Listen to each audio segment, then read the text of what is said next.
Hey everybody. So for this tutorial, we'll be covering how to create a realistic river scene using Cinema 4D and Octane.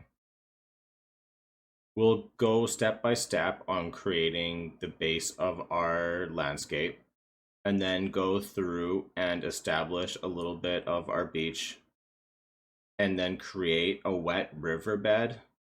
And then we'll go in and start to create a realistic water shader where we'll use weight maps to sort of paint in where we want a little bit more turbulent areas, and then it'll sort of fade off into a nice, calm, just flowing river.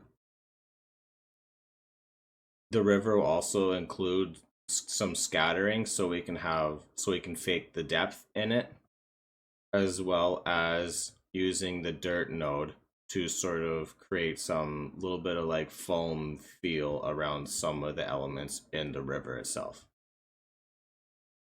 After that, we'll use some scatter systems to create some falling leaves, as well as some leaves like sort of flowing like in the river, as well as creating like little like bundles of leaves along the side of the river. After that, we'll take our final renders and we'll bring them all into Photoshop. So we'll bring all our passes and we'll bring them into Photoshop and we'll end up with a beautiful final image in the end. So I hope to see you guys there.